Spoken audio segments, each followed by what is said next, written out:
Akın. Ушунча азыр соңку сөздү сүйлөдүм мен.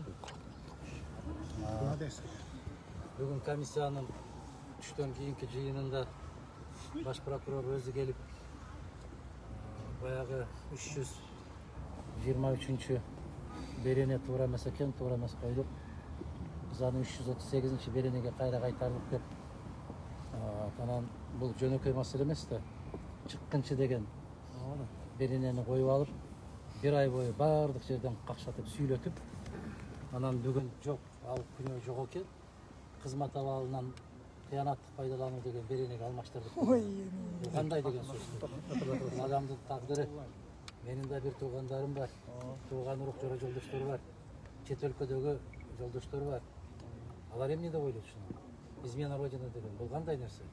Мен ушуну айттым, ушул мезгилге чейин мен бир гана нерсемди баа тутуп келдим, бул менин фамилиям, бул менин атым. Туура.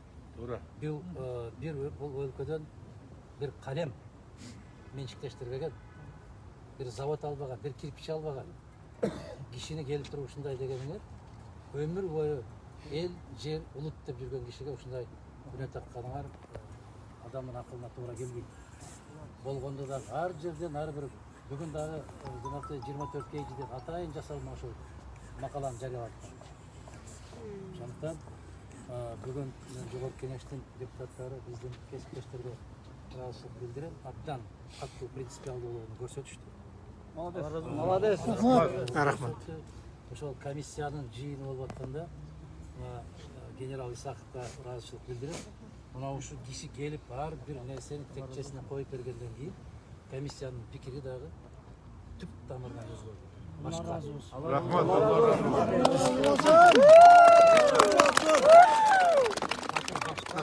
Такыр башка, анан эми комиссиянын тыянагы чыккан жок. Дагы биздин мыйзам боюнча 10 мартка чейин убактысы бар. Депутаттардын баары айтты, эмнеге бул шаштырып эле бүгүн эле улам. Ушу кечке калтырып маселени бүгүн чечиш керек болуп атат деген суроолорду койду, бирок эч кандай жооп болбогондон ошол комиссияны дагы 10 мартка чейин дагы бир жолу кылдат карап иштеп, анан конкреттүү тыянак менен чыгыш жөнүндө тапшырма берип, ошол менен карадык. Ушул кыскача. Жакшы, ийгилик жакшы. Президент мырза өзү бир эмес бир нече жолу сизди чыккынчылыкта айыптабады. Эми ошого кандайдыр статья өзгөргөндөн кийин кандайдыр немелер болобу? Эми аны билбейм. Мен азыр ким кандай деп айтты, кандай багыттарды берди, кандай атады, аягына чейин чыгалы көрөбүз. Мына ошол берененин өзүн алмаштыруунун өзү эми караш керек да аны. Исмаил Сапка бир раз сөз берсек. Дагы жалгыз эсептин болобу?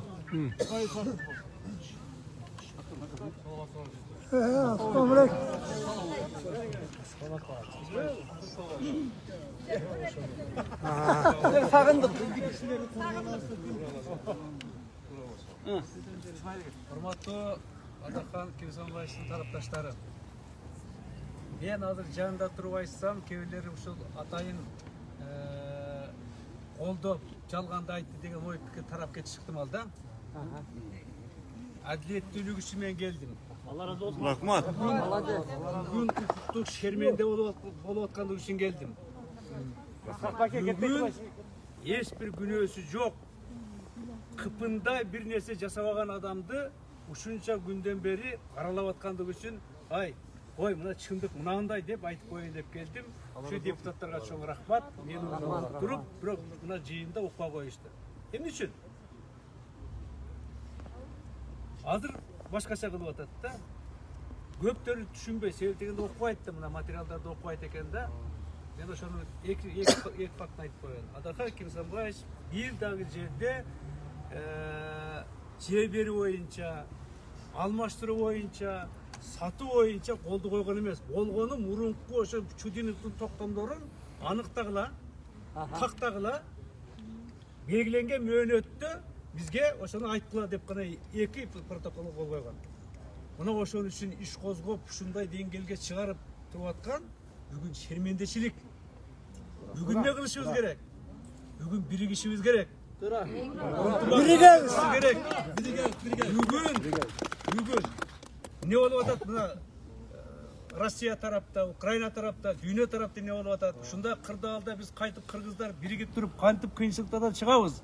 Қантып бірігіміз кім баш десе ошолорду угабыз. Қантып елдің ақшасын көбейтебіз. Қантып пенсиясын көбейтебіз. Қантып жұмыс орнын түзөбүз деген маселенин ордуна біз башкача душман издеп атканыбыз мени өкүндүрөт да. Мына ошол негизинде мен ойлойм, Кудай буйруса, экинчи каралашында мени чакырышат. Мен болгондорун тизмелеп айтып берем. Ошондо булардын ойлору совсем башка кетет. Себеп дегенде ал протокол кол койгон адамдар бийликтин жанында жүрүшөт. Биринчи, экинчи ал протокол мен тараптан жокко чыгарылган. Себеп дегенде ал кыргыздын кызыкчылары жооп берген эмес. Ал жерде өтө опасный нерселер жазылган. Мен ошону атайын маалымат катары айткан жок элем. Себеп дегенде эки тараптык эмеге катнашка зыян залалын тийгизип калат деп. Бүгүн айтканга мен мажбур болдум. Себеп дегенде чындык чыгыш керек. Ошол негизинде буйурса дагы интервью берем. Ошонун баарын таратасыңар, элге угузасыңар, ар бирин маани берип туруп карап уксаңар, ошондо өзүңөр түшүнөсүңөр. Эл дагы түшүнөт. Мына эң негизги күнөөсүңдө күнөөсү жок кайтып ошолорду тактап тезирээк бергиле. Аткаргыла өзүңөрдүн милдетиңерди деген адамдарды кайтып алакан көтөргөн ордуна биз эмне кылып атабыз? Биз эми душман кылган бул болбойт деп. Мындай мыйзам жок деп. Анан башка аткара турган иштерге ошол негизинде мен ойлойм, мына силерге да бир жагынан абдан ыраазы, ушундай колдоп турганыңарга мен да айттым эле, эгер чыксак бир жок деген бир сөз айтып коеюн. Рахмат.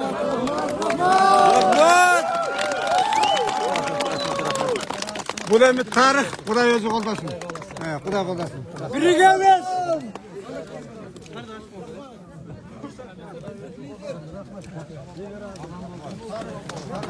Rahmat. Aman bolun.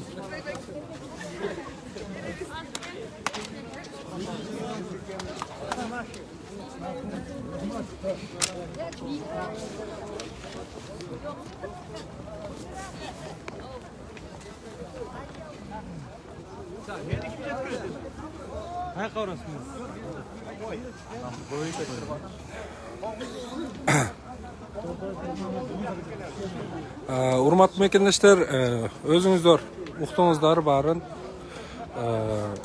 депутаттык комиссиянын мөөнөтү кайрадан узарылып,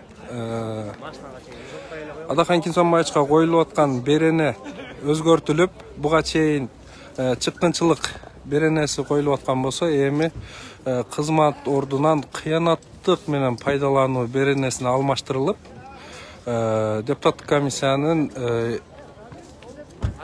иш убакыты дагы 13 мартка чейин узартылганын айтышты. Калган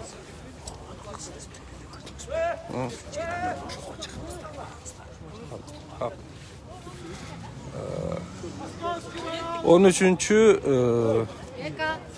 мартка чейин дагы бул иш каралат. Эми мурдакы Садыр Жапаров айткандай, улутка мамлекетке жасалган чыккынчылык беренеси боюнча эмес, эми кызмат ордунан кыянаттык менен пайдалануу боюнча каралат. Эми мындан кийин бирок мен ойлойм, Садыр Жапаровго карата дагы сөзсүз биз берене алмашкандан кийин сөзсүз чара көрүлүш керек деп ойлойм. Анткени ал президент адам өзү каалагандай бирөөнү чыккынчылыкта же башкада атууга өзү негизи укугу жок болчу. Бирок ошого карабай сот же болбосо могул депутаттык комиссия же болбосо сот өкүм чыгарбай туруп, эч кимдин президентте дагы жок андай укук. Бирөөнү чыккынчы же башка деп атууга болбойт. Ал киши атап эле жүрдү, озумурдук иш аябай. Эми анын дагы биз кандайдыр чара көрүлүшүн менин оюмча адилеттүүлүктү сүйгөн жарандар талап кылышыбыз керек деп ойлойм. Биз менен бирге болгонуңуздар үчүн чоң рахмат. Бул эч кандай жеңиш эмес, бул болгону гана биздин бийлик башчыларыбыздын чабалдыгы, сабатсыздыгы дагы бир жолу далилденип атат. алар баягы жасаган, токуган кылмыш иши окшобой калды, эптей албай калышты. Адилеттүүлүктүн алдында алсызыраак болуп калышты. Бирок башка берене менен кайра эле аракет кылып атат. Урматтуу мекендештер, кайрадан кийинки эфирлерибизде жүз көрүшкөнчө Аллага аманат, саламатта болуңуздар.